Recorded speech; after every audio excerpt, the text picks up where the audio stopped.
Hello everybody, Tall Paul here with Left-Handed Knife Reviews, and today we're going to be reviewing the Civivi Riffle, model number C2024B. Let's get right into it. First up we have our facts and figures. This is going to be a 3.5-inch blade in 14C28N running on bearings.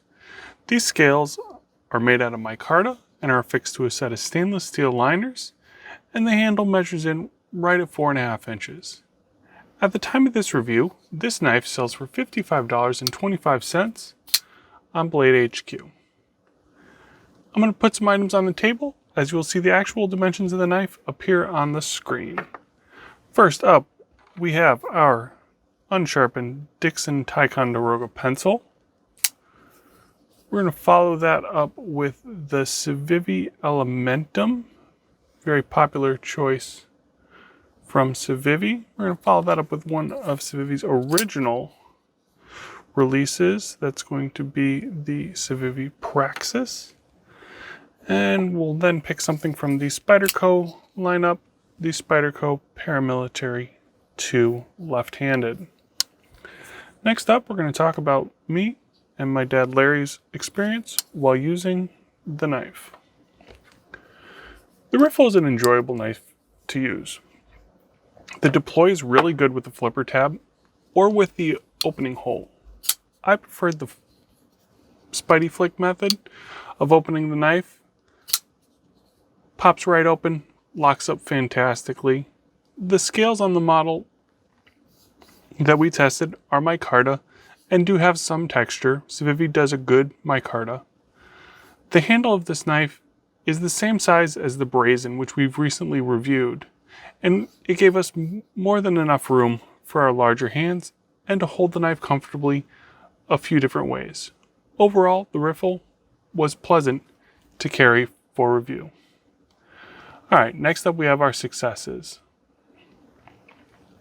The Riffle ranks very high amongst Civivi's for both me and my dad. This knife excels as an EDC knife. It has a good size, flat ground, drop point blade in the 14C28N. It is a taller blade, so it does things like food prep fairly well, and the way they ground this blade is really nice. It's very thin through here. The ergos on this blade are also really stellar as well. The handle, like I said before, has good room for our hands. This curve right here fits really nice right into the palm. And the jimping right here gives a good spot for the thumb to hang out. You add that to the non-invasive pocket clip, you have some really good ergos all around. Next up we have our struggles. The one struggle that we do really want to mention is the size of this opening hole. Doing food prep, stuff kept getting lodged in here for me, and that was the one glaring thing with the Riffle that really kind of bummed us out. Next up we have our points of note. Points of note are neutral things that fall between successes and struggles that we want to mention. The pocket clip is a deep carry pocket clip. There is a lanyard kind of hole right at the back here. It is a small one, so if you have a larger lanyard, it might not necessarily fit.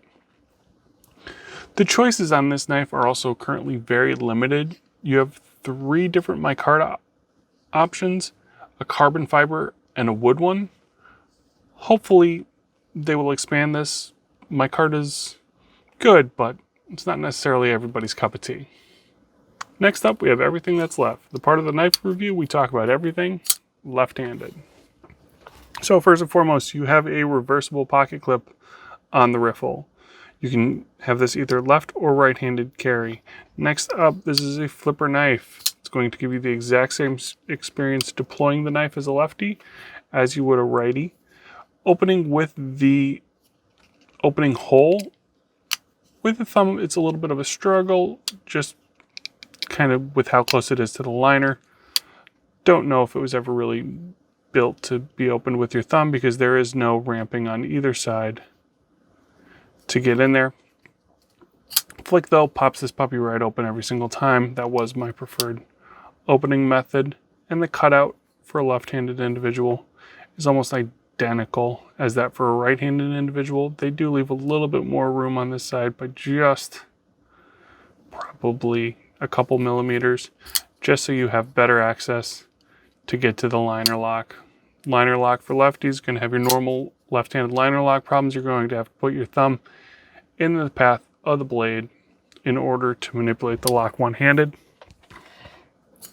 Other than that, it is a very good liner lock, easily manipulated with one hand, easily manipulated for a left-handed individual with your thumb. Overall, this is a very left-handed friendly knife. All right, let's talk about our final thoughts and recommendations.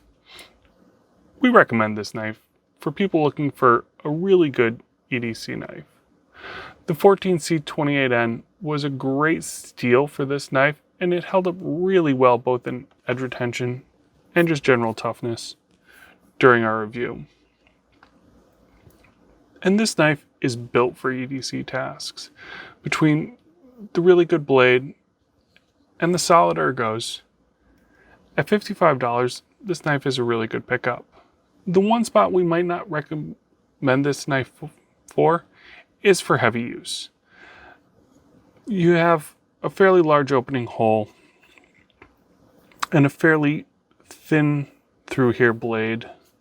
For EDC tasks, it's great, but once you go past that into some of your more heavy use stuff, it might not necessarily hold up great.